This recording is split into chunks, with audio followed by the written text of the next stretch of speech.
As fans anxiously await the start of the 2024 season, the anticipation now is at a fever pitch with the Seahawks releasing their official training camp open schedule. We'll be breaking it all down here on our Tuesday edition of Locked On Seahawks.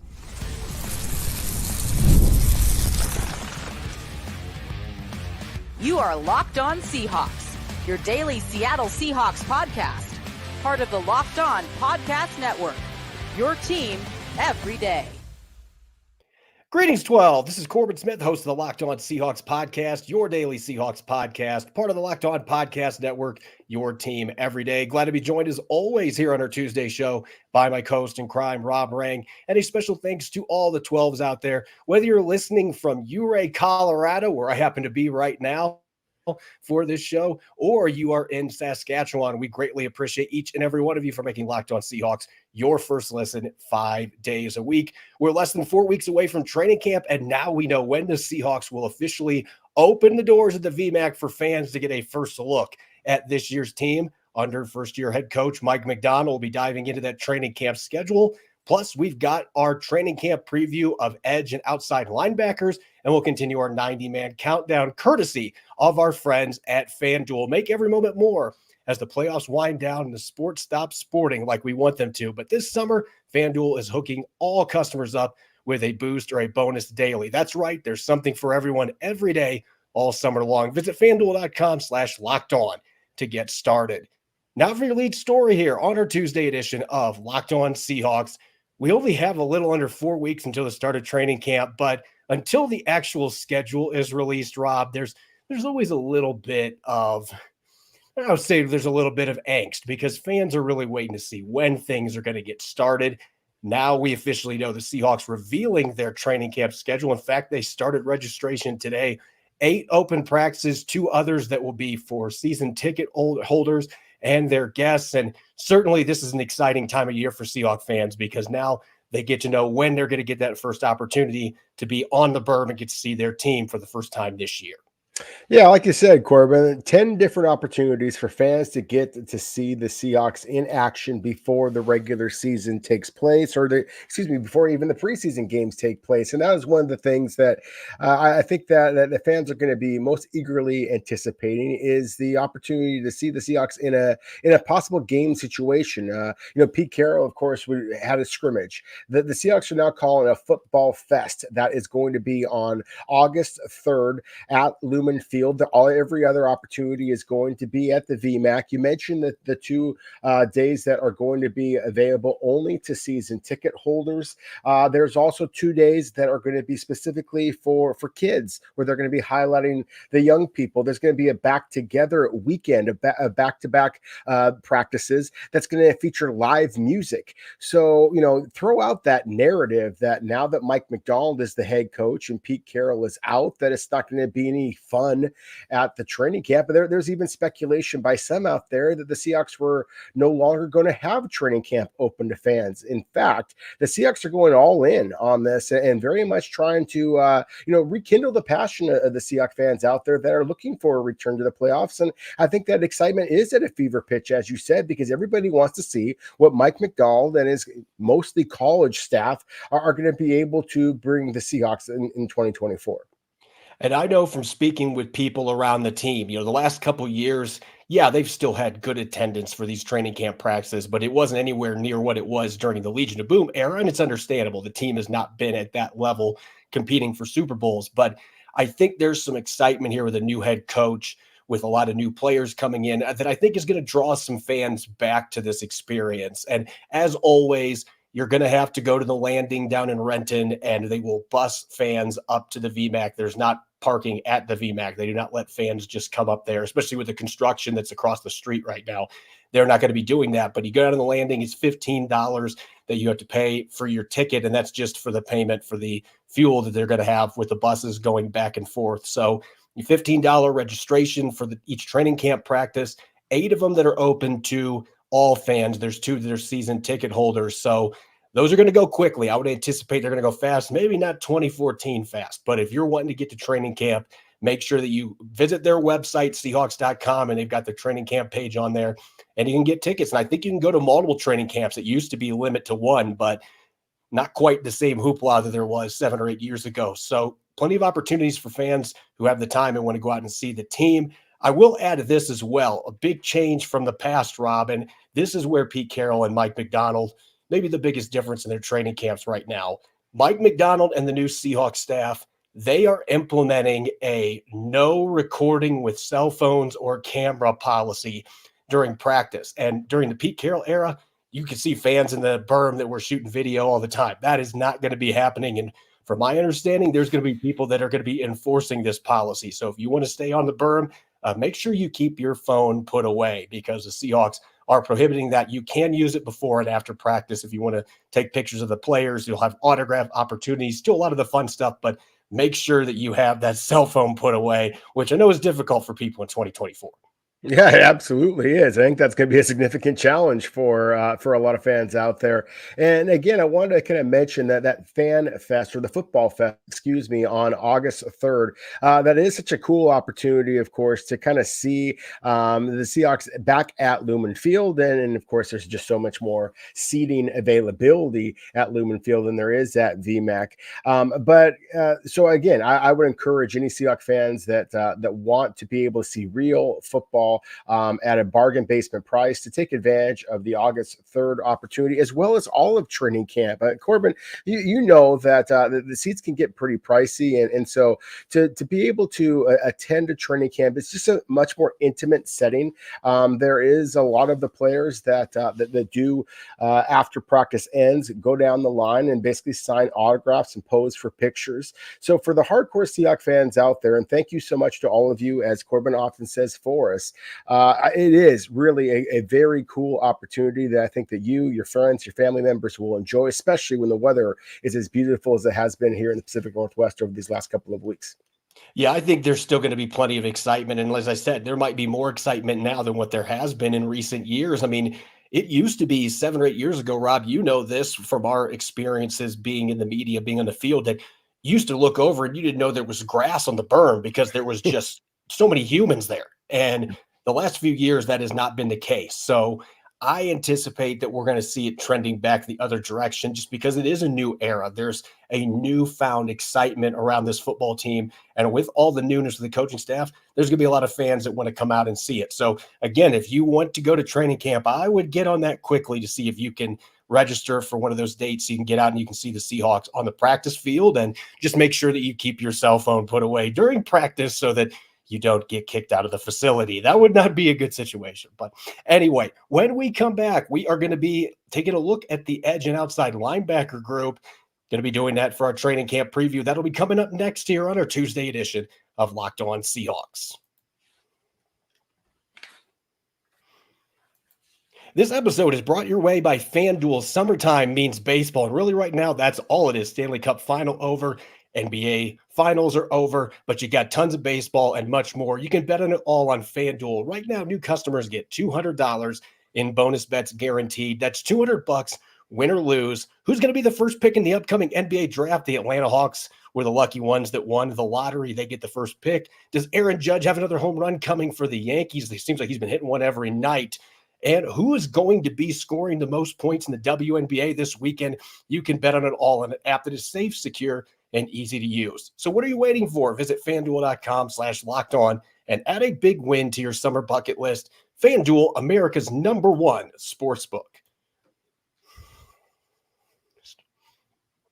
You're listening to the Tuesday edition of Locked On Seahawks. It's your host, Corbin Smith. Glad to be joined as always by my co-host in crime, Rob Rang. And a special thanks to all the 12s that are listening in. Thank you as always for making Locked On Seahawks your first listen 5 days a week. We greatly appreciate it. Rob, we are getting closer and closer to training camp. We now know the open schedule, 8 open practices, 2 also that are for season ticket holders. So anticipation is at a fever pitch for the start of the season. We're going to continue our training camp preview now, going back to the defensive side of the football with edge and outside linebackers. And unlike a lot of the positions on this defense, Rob, a lot of continuity, very few changes here. Uchenna Nwosu, Boye Mafe, Daryl Taylor, Derek Hall, even Josh Oniogu, all those players are back from last year's roster. The rest of this defense had a number of changes. This is the one spot where Mike Macdonald and the front office decided, you know what, we like what we got. Let's move forward with this group.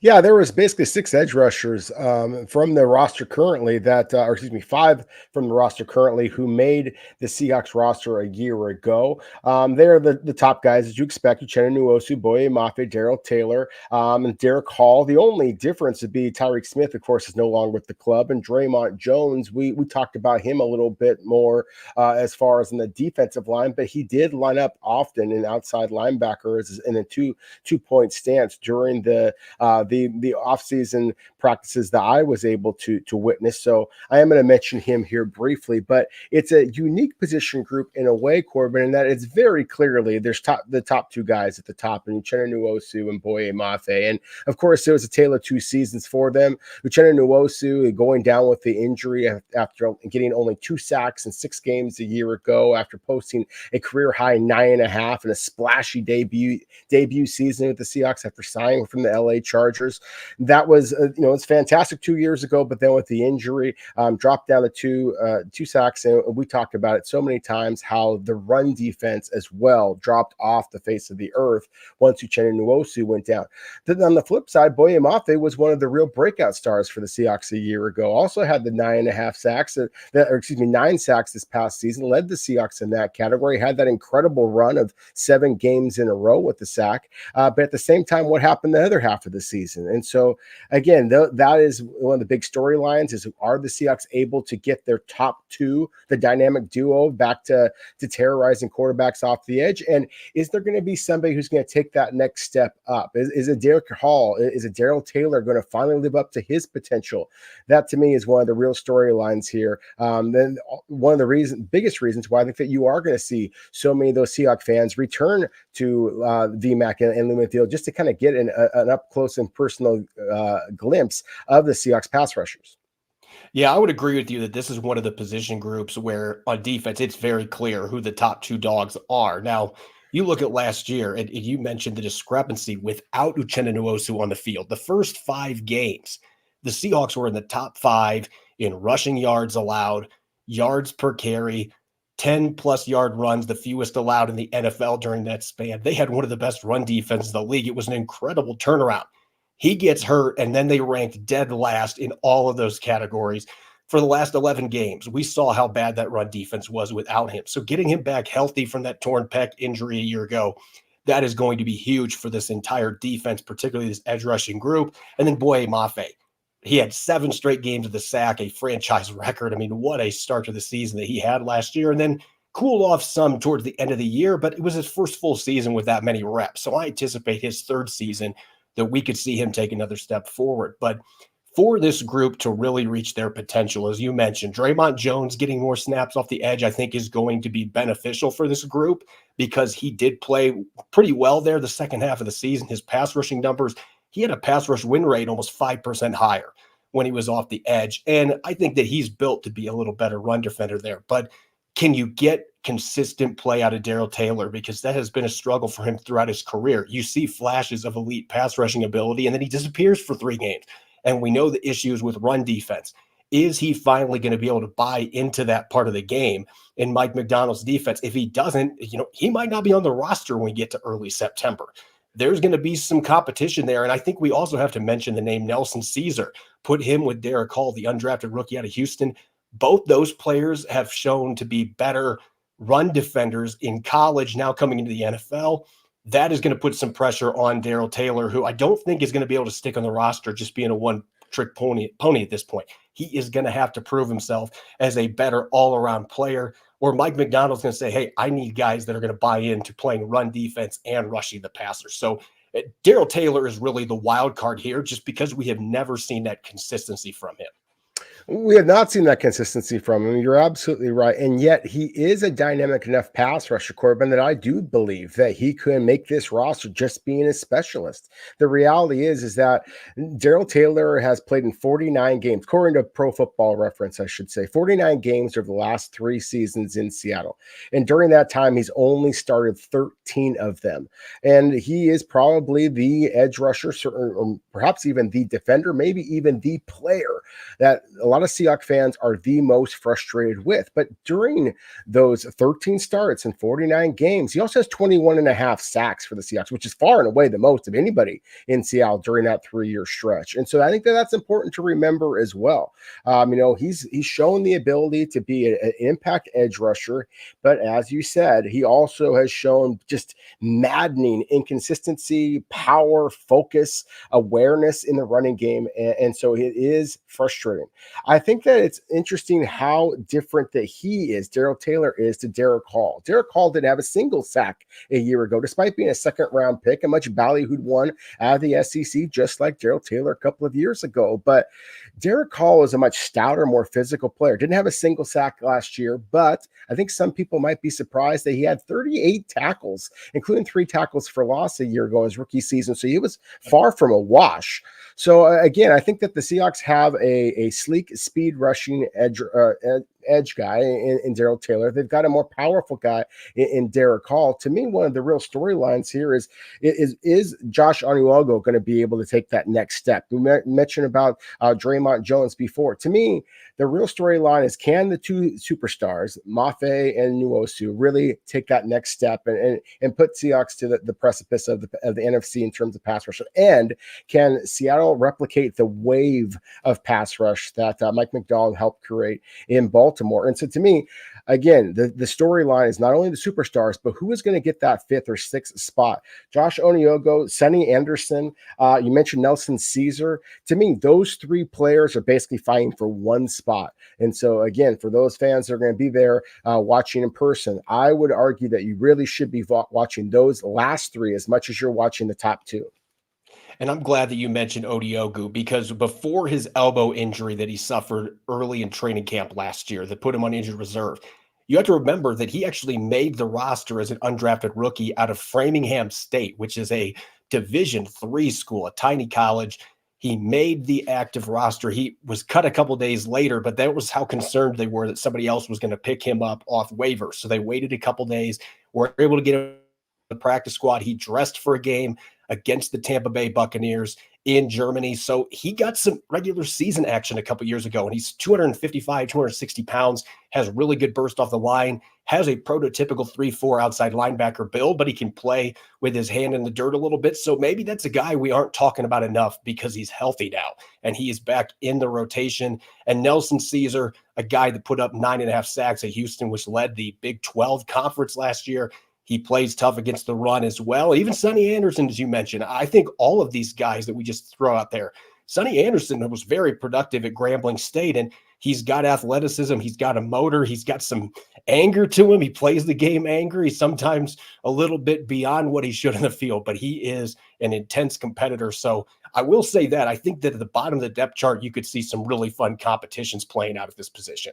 I 100% agree with you. And real quick on Sonny Anderson, when anytime you're having a player make that type of an adjustment, just the level of competition and the regional differences coming from Grambling State all the way to the Pacific Northwest, then that player is often going to be pretty raw. And I think a lot of times you can just kind of see if the coaches are interested in working with this young player. If they're not really working with him, yelling and screaming at him, they're not that interested. But I watch the Seahawks coaches coaching Sonny Anderson hard. And so that to me is encouraging that they have seen potential with this young man and believe with the right amount of pushing and prodding, they might be able to get him to be somebody who can actually compete for the NFL roster. If nothing else, I think that Sonny Anderson is going to be one of the more intriguing practice squad candidates on the Seahawks defense.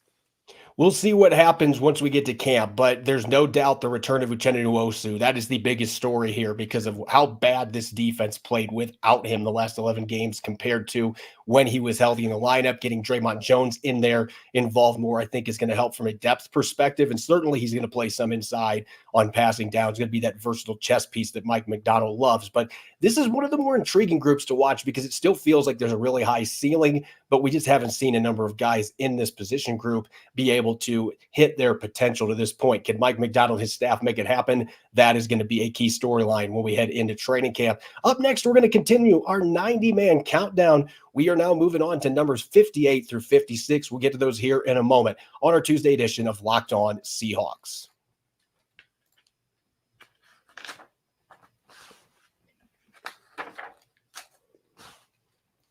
You're listening to the Tuesday edition of Locked On Seahawks. This is your host, Corbin Smith. Glad to be joined as always by my co-host in crime, Rob Rang, and a special thanks to all the 12s out there. Thank you as always for tuning in and making Locked On Seahawks your first listen 5 days a week. We greatly appreciate it. Rob, it's time to continue our 90-man countdown. We're now into the 50s and going to be talking about a couple of rookies, a couple of third-year players as well. And looking at our list, we're actually going to have a lot of trench talk in this and move into the offensive line, picked in the 6th round. And we've talked about this a few times. You, sir, being the draft expert that you are, I don't know that I've ever been in the draft room and the Seahawks picked somebody and I looked back and you were kind of like, who?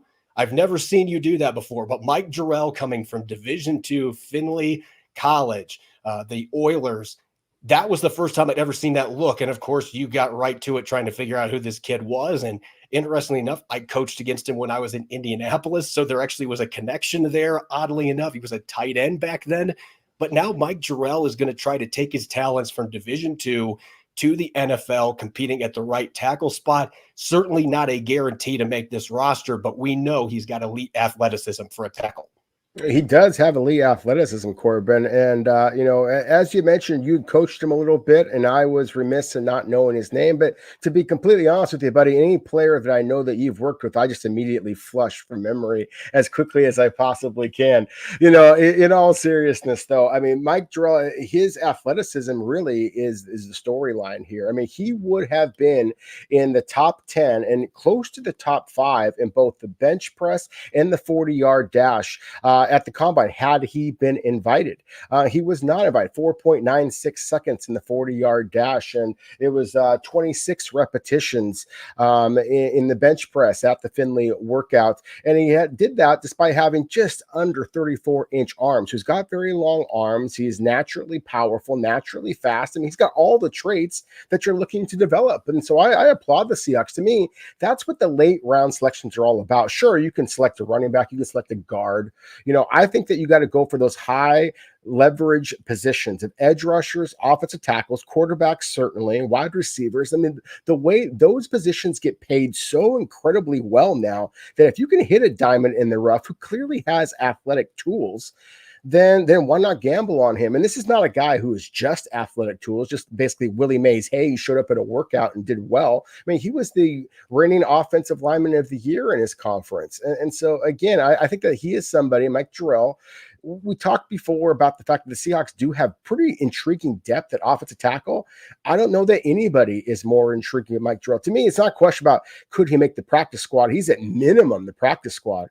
I think it might be like what we talked about just a moment ago with Josh Oniogo, the pass rusher. The Seahawks may be terrified that they might lose this young man if they try to sneak him into the practice squad. He may wind up making this roster just based on upside alone. Yeah, that's a really good point because this is the kind of player when you look at the raw tools. Yes, it's a huge jump going from Division II at Findlay University with the Oilers and jumping to the NFL. But we've seen some Division II guys do that. And there are very few offensive linemen, even in this deep class that we just had. There are very few offensive linemen that have the athletic traits that he does. And he's 25, so it's not like he's a 21, 22-year-old coming in. You only have a limited time to develop, and at the same time, those raw tools, Scott Huff is fired up to have a player like that he can try to mold into an NFL caliber lineman. So if all things are even with some veterans or undrafted rookies, you're going to keep a guy like that on your roster because you don't want him getting plucked off of your waivers at the end of training camp. You just don't want that to happen. So I think he's got a chance to make this team, but he's going to have to really prove himself when the pads come on. We get in the preseason games because Garrett Greenfield, the undrafted rookie, is going to be pushing him. They've got Stone Forsythe, George Fant. I mean, there's a lot of depth at those tackle spots. Now, let's stay on the offensive line. And let's talk about a player that came over in free agency, a totally different situation. Jermain Anram was one of the stalwarts on Clemson's offensive line when they won 2 national championships. But ever since he came into the league as a 7th-round pick with the Rams in 2020, he has started a grand total of 0 games in the NFL. He's had some injuries. The Rams brought in some players and ended up beating him out. He got a few snaps last year and showed some promise, but he just hasn't had many snaps under his belt. And now he's going to be playing guard. That's where he's been at in the NFL. He was a tackle at Clemson. It feels like now it's a much different situation than when he signed in March. He's now got rookies he's got to deal with, Christian Haynes, Satawa Lamea. You've got McClendon Curtis, who's rising, Anthony Bradford. I don't necessarily know. Laken Tomlinson signed after him. I don't know where he fits in on this offensive line right now. Yeah, I have to agree with you. And I do like Jermain Anram. I think that he is a guy that absolutely deserves to be on an NFL roster. But at the same time, I just think that for the first time, and it seems like forever, the Seahawks actually have very intriguing depth along the offensive line. And so I think it's going to be some true positional battles where that whoever gets cut by Seattle is likely to get picked up by somebody else. Jermain Anram, as you said, Corbin, was a very successful player. A couple of times, all ACC selection at the right tackle position for Clemson. He was a team captain. His team went 29-1 over his last 2 seasons. And yet, because he is basically 6'1.5" and 315 pounds, and the guys that size can't play tackle in the NFL, and he had to make a huge transition inside to guard. He played right tackle primarily at Clemson. The tape I have of him with the LA Rams, where he spent the last couple of years, is at left guard. So not only moving positions, but moving sides. And like a lot of former tackles moving into the interior, it's just the quickness, the proximity of the game. It requires such an adjustment. There was only 2 games in which you got meaningful snaps a year ago with the Rams, and those are both against the San Francisco 49ers. And in week 2, he did give up a sack. And in week, I think it was 17 or 18, was towards the end of the year, he looked like a better player. To me, this is similar to the conversation we just had a moment ago with Mike Jerrell, and that you're basically buying very, very low for somebody who might be able to actually contribute meaningful snaps. So again, I hate to sound like a broken record here, but kudos to the Seahawks, because they do see a player who has experience playing at an extremely high level against elite competition. Of course, knows a division rival very well, and does play with the physicality and the quickness that I think can help him be successful in Seattle's offense. It's just he is looking at a long, depth chart ahead of him, just because Seattle does have young, physically gifted talent that's actually bigger. Again, is going to make it difficult for Jermain Anram to make this roster, despite the fact that there was a week or so there where I think that he was about as exciting of an offseason addition as anybody had seen for the Seahawks, just because the concern at guard was so huge when we first entered free agency. Yeah, it's really changed. Like I said, Laken Thompson, Christian Haynes, Satawa Lamea, now McClendon Curtis rising up the depth chart. I mean, there's just so many bodies there that it's become a really intriguing competition. Let's tie up loose ends here. We've got one more player on today's docket, and we're going to go away from the trenches. Dareke Young is a rookie 2 years ago. You want to talk about a Division II player that successfully made it into the NFL? He made Seattle's roster. He caught only 2 passes, but I thought his rookie year, he was one of Seattle's best special teams players. And he also played some fullback. He played slot and boundary receiver. He moved all over the place, and he was a great asset of special teams. He's got dynamic athleticism at 220 plus pounds. Unfortunately, he missed almost all of last year. He dressed for 3 games, didn't have a single catch. With the depth Seattle's got at receiver, it feels like he could potentially be an odd man out there because of the limited production at receiver. And yet, I look at the new kickoff rules, and Dareke Young, a former running back at Lenoir-Rhyne, I see a guy that could handle those new kickoff rules. He's a good blocker on the outside. His special teams play across the board is great. So I think this guy is truly a 50-50 to make this team. And I still like his odds better than maybe some do because of his athletic ability and the fact that he does a lot of the dirty work really well, which guys at the bottom of the depth chart, you have to be able to do that to make an NFL roster.